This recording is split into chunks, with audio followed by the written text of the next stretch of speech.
আজকে আমরা একটি টি1 এর মাদারবোর্ডের কাজ করব। তো যাদের মাদারবোর্ড ঘুরে বন্ধ হয় এবং অর্থাৎ ভিআরএম আইসিটির প্রবলেম থাকার পরে এই ধরনের প্রবলেম হয়ে থাকে, তো ভিআরএম আইসিটি আমরা লাগিয়ে দেব।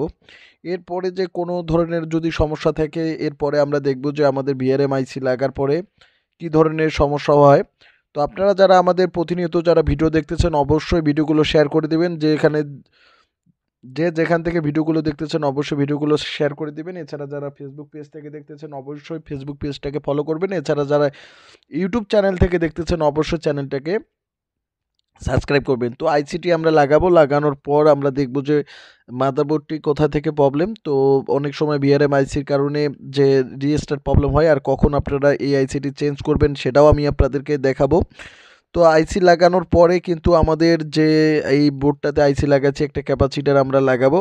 তো আইসিটি কিন্তু সুন্দরভাবে লাগাইছি। এখন লাগানোর পরে এখন আমি এই যে ক্যাপাসিটারটি লাগাবো। আর আসলে আমি ভিডিও করার পরে দেখলাম যে একটা ছেলেকে ভিডিও করতে দিছি, সে বাকি ভিডিওগুলো তুলে নিয়ে আইসি লাগার ভিডিওগুলো বা আইসি সোল্ডার করার ভিডিওগুলো তুলে নিই। যেহেতু আমাদেরকে নিয়মিত ভিডিও দিই, সেই সূত্রে আমি যে আইসি লাগার ভিডিওটা আপনাদেরকে দিতে পারলাম না, কেননা সে ভিডিওটি করেনি। তো এই যে ক্যাপাসিটারটি আমরা লাগিয়ে দিলাম। এরপরে এই যে ক্যাপাসিটারটি লাগানোর পর এখন আমাদের যে মূলত কী কী সিগন্যালের কারণে এই ধরনের প্রবলেম হয়েছে, তো আমরা সকল প্রকারের ডেস্কটপ এবং ল্যাপটপ মাদারবোর্ড সার্ভিসিং করে থাকি। তো যারা আপনারা ল্যাপটপ এবং ডেস্কটপ মাদারবোর্ড সার্ভিসিং করতে চাচ্ছেন আমাদের ল্যাব থেকে অবশ্যই করে নিতে পারবেন। আমরা সকল প্রকার ডেস্কটপ এবং ল্যাপটপ মাদারবোর্ড সার্ভিস করে থাকি। তো এখন আমি যে এই যে যে কুলিং ফ্যানটি লাগিয়ে আমি দেখব যে আমাদের পাওয়ার আসে কি না। তো যে বোর্ডটাতে আমরা আইসিটি লাগাইলাম সেটাতে এখন দেখব যে আমাদের ডিসপ্লে আসে কিনা।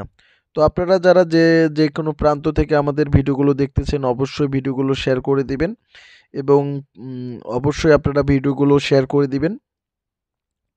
তো আমরা এই আইসিটি আমরা লাগাইলাম, লাগানোর পর এখন আমি আবারও দেখি যে পাওয়ার আসে কিনা।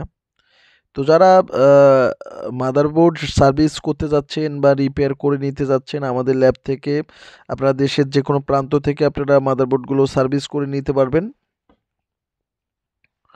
তো এখন সুন্দরভাবে পাওয়ার দিয়ে দেব এবং পাওয়ার আসে কিনা। তো পাওয়ার কিন্তু চালু হয়ে গেছে অলরেডি। আমাদের পিসিএসটারও একটু প্রবলেম ছিল, অর্থাৎ মেন চিপসটারও প্রবলেম ছিল, মেন চিপসের আশপাশে রেজিস্টার এবং ক্যাপাসিটরগুলোরও প্রবলেম ছিল।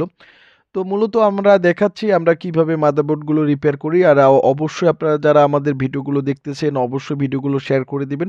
দেশের যে কোনো প্রান্ত থেকে আপনারা যারা মাদারবোর্ড সার্ভিসিংয়ের ভিডিওগুলো দেখতেছেন অবশ্যই ভিডিওগুলো শেয়ার করে দিবেন। আমরা সকল ধরনের ডেস্কটপ এবং ল্যাপটপ মাদারবোর্ড সার্ভিস করে থাকি এবং আমাদের কাছে স্কিমেটিক এবং ডায়াগ্রামগুলো থাকে এবং ডায়াগ্রামগুলো দেখে দেখে আমরা সুন্দরভাবে কাজগুলো করে থাকি।